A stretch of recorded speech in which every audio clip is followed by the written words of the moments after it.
La noche del 23 de noviembre de 2023, el silencio de la Gustavo A. Madero se rompió con una ráfaga de tiros. Fueron segundos, pero bastaron para marcar el final de una historia que ya venía torcida desde mucho antes. En el suelo quedó un menor de edad, conocido como el Cachetes. Para algunos, un nombre más dentro del narco, para otros, un meme que circulaba sin contexto ni filtro. Lo que pocos sabían es que detrás de esa imagen había una historia de calle, decisiones apresuradas y un entorno que no perdona. ¿Quieres conocer esta trágica historia? Vamos a ello. Christopher Guerrero nació en la Ciudad de México, en una familia trabajadora que hacía lo posible por salir adelante. No venía de un hogar roto, pero sí de uno con límites claros, dinero justo, pocas oportunidades y un barrio que marcaba el ritmo de la vida diaria. Desde pequeño se le notaba inquieto, con energía de sobra y una forma de hablar que llamaba la atención. No era tímido, tampoco callado, tenía carisma, sabía moverse entre la gente y buscaba constantemente destacar. En la escuela no era el mejor alumno, pero tampoco pasaba desapercibido. Tenía amigos, se hacía notar, y poco a poco empezó a mostrar ese carácter desafiante que después lo definiría.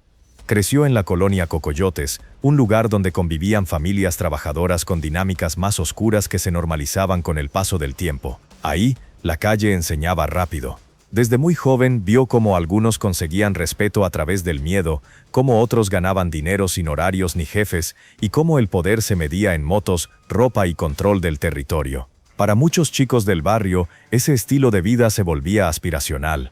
Para él también. Empezó a moverse con gente mucho más grande que él, a escuchar historias, a copiar actitudes. La influencia no fue inmediata, pero sí constante. Poco a poco fue cambiando su forma de hablar, de vestir y de comportarse. Los primeros roces con la autoridad llegaron pronto. Nada grave al inicio, llamados de atención, detenciones breves, conflictos menores, pero cada encuentro dejaba huella. No lo alejaban del problema, lo empujaban más hacia él. En el barrio empezó a ser conocido, no como un niño más, sino como alguien que se hacía respetar. La identidad que fue formando ya no tenía que ver con la escuela o la familia, sino con el reconocimiento de la calle. Ahí encontró un lugar donde sentirse alguien.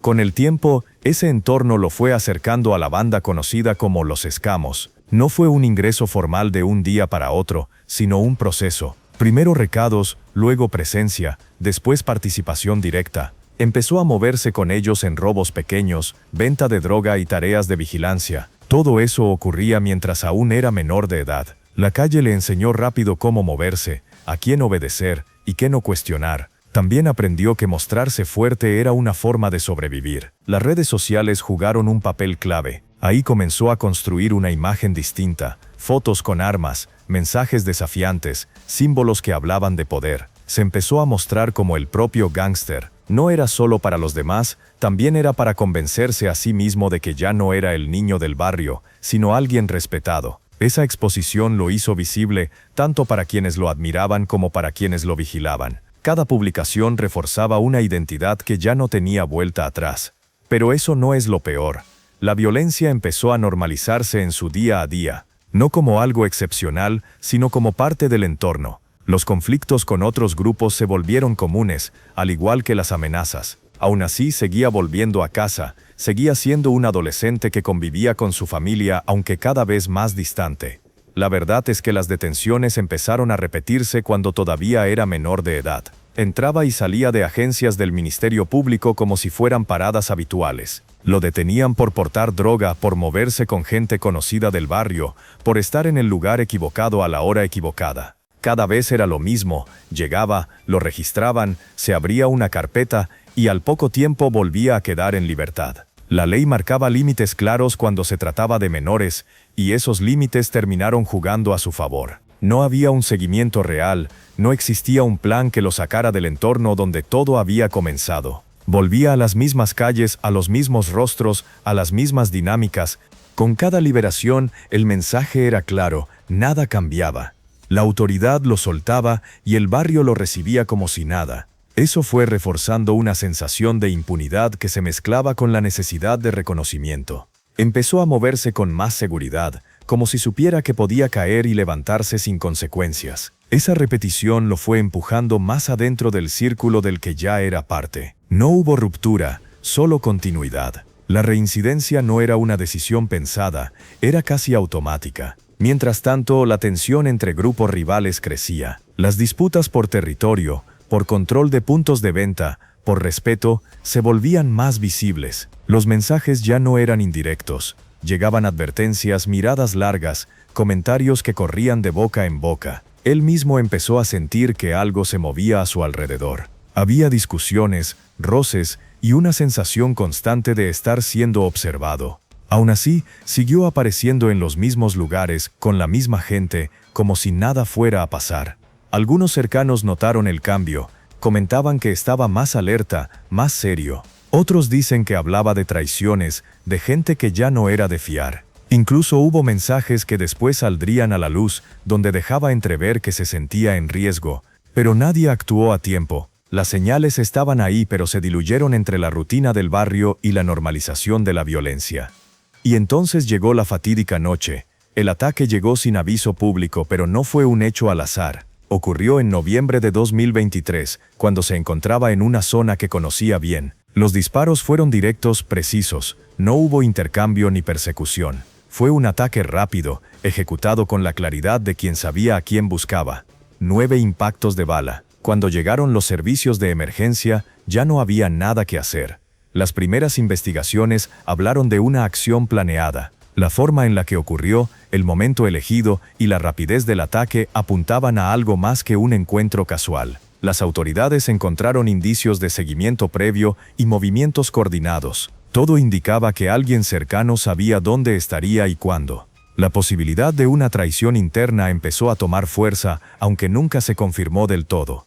La noticia se regó rápido por la colonia. Vecinos salieron a la calle, algunos con miedo, otros con rabia. Las redes se llenaron de mensajes, fotos antiguas, recuerdos mezclados con reclamos. Para unos era una tragedia anunciada, para otros una consecuencia inevitable. La comunidad quedó marcada. En las esquinas se hablaba en voz baja, los padres miraban distinto a sus hijos, y el silencio empezó a pesar más que antes. Ahora escucha atentamente. Las detenciones llegaron pocos días después del asesinato. La policía ya tenía algunas pistas desde las primeras horas, sobre todo por las cámaras de la zona y los movimientos registrados en los alrededores.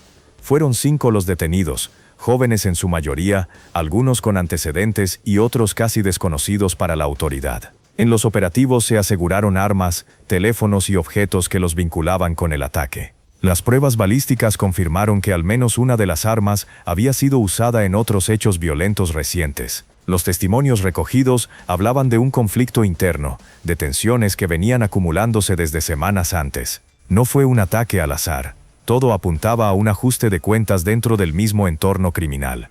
Durante el proceso judicial, las versiones se contradecían. Algunos señalaban que la orden vino de arriba, otros decían que fue una reacción impulsiva. Las autoridades sostuvieron que se trató de una ejecución planeada, con vigilancia previa y coordinación. Las audiencias avanzaron entre declaraciones incompletas y silencios incómodos. Finalmente, varios de los implicados fueron vinculados a proceso y recibieron sentencias severas. Para muchos, eso cerraba el caso. Para otros, apenas dejaba ver la punta de algo mucho más grande. En redes sociales la discusión se polarizó. Había quienes exigían justicia y quienes recordaban sus antecedentes. Su imagen empezó a circular acompañada de opiniones encontradas, memes, reflexiones y juicios rápidos. Sin quererlo, se convirtió en un símbolo. El caso empezó a usarse como ejemplo del problema de fondo. Adolescentes creciendo sin redes de apoyo, atrapados entre la necesidad y la violencia. Organizaciones civiles retomaron la historia para hablar del abandono institucional, de la falta de programas reales de prevención, de la ausencia de seguimiento cuando un menor entra en contacto con el sistema penal. En las colonias cercanas la sensación era distinta. Ahí no se hablaba de teorías, sino de miedo, de rutina rota, de calles que ya no se sentían iguales. Con el paso de los días la atención mediática fue bajando, pero el impacto quedó.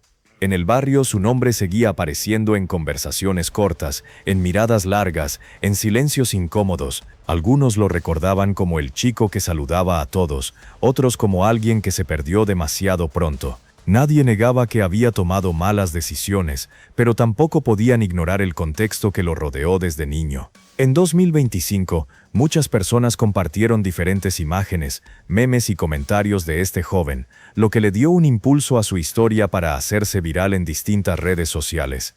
Con el tiempo, la vida en el barrio siguió. Nuevos rostros, nuevas rutinas, el mismo fondo de tensión. La esquina donde ocurrió todo quedó marcada de forma invisible. Solo su mamá le rinde homenaje cada año en ese lugar. La memoria se mantiene viva en quienes lo conocieron, aunque cada vez se hable menos de él. La verdad es que su historia terminó convirtiéndose en una advertencia silenciosa. No como ejemplo heroico ni como simple criminal, sino como el reflejo de un entorno que consume a quienes crecen dentro de él. Un joven que quiso ser alguien, que buscó su lugar de la forma que conocía y que terminó absorbido por un contexto que no perdona.